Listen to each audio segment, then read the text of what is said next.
Indonesia menghadapi tantangan serius di sektor manufaktur dengan penutupan beberapa pabrik besar pada awal tahun 2025. Kondisi ini menimbulkan kekhawatiran akan dampak ekonomi dan sosial yang luas, termasuk potensi hilangnya ribuan pekerjaan di era Presiden Prabowo Subianto. Terbaru, raksasa tekstil PT Sri Rezeki Isman Tbk atau Sritex yang harus menutup operasional pabrik mereka pada 1 Maret 2025. Kondisi keuangan hingga tumpukan utang yang nyaris 30 triliun rupiah menjadi pemicunya.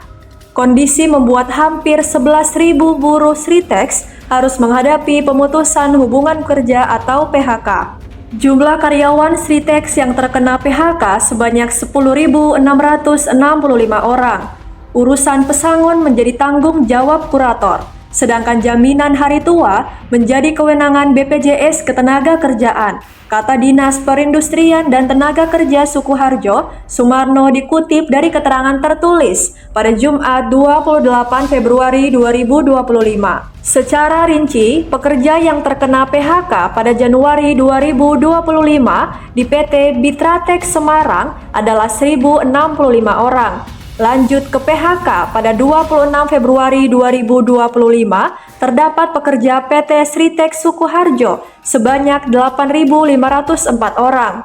PT Primayuda Boyolali sebanyak 956 orang. PT Sinar Panjajaya Semarang sebanyak 40 orang dan PT Bitratex Semarang sebanyak 104 orang yang terkena PHK.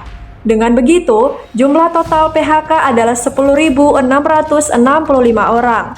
Sebelumnya, PT Sanken Indonesia juga memilih ikutan menutup semua lini produksinya di kawasan industri MM2100, Kabupaten Bekasi, Jawa Barat per Juni 2025.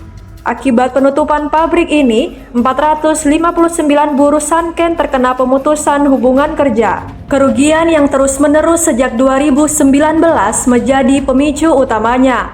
Meski akan ditutup pada Juni mendatang, manajemen Sanken telah menyelesaikan masalah kepegawaian sesuai regulasi yang berlaku kepada para buruh yang terdampak. Nasib yang sama juga dialami PT Yamaha Musik Produk Asia, di mana harus rela menutup dua pabriknya karena kondisi yang tak menguntungkan. Kondisi ini membuat 1.100 buruh terancam PHK. Presiden Federasi Serikat Pekerja Metal Indonesia, Riden Hatam Aziz mengatakan, dua pabrik Yamaha divisi musik akan tutup pada Maret dan Desember 2025 ini. Perusahaan akan memindahkan basis produksi kedua pabrik itu ke China dan Jepang. Sementara itu, PT Gunbuster Nickel Industry atau PT GNI, perusahaan smelter nikel yang berlokasi di Morowali, Sulawesi Tengah, juga dilaporkan mengalami penurunan produksi yang signifikan dan berpotensi mengalami kebangkrutan.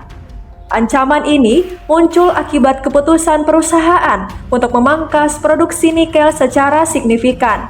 Kondisi ini membuat sejumlah alat berat perusahaan terparkir secara rapi. Dalam laporan Bloomberg disebutkan bahwa PT GNI telah menunda pembayaran kepada pemasok nikel lokal sehingga kesulitan memperoleh biji nikel.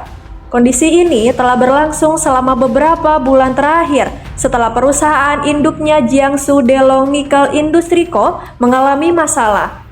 Pabrik pemurnian tersebut kemungkinan akan segera menghentikan produksi jika situasi ini terus berlanjut, tulis laporan Bloomberg. Selain masalah keuangan perusahaan induk, penurunan harga nikel global sejak akhir tahun 2022 juga menjadi faktor yang memperburuk kondisi PT GNI.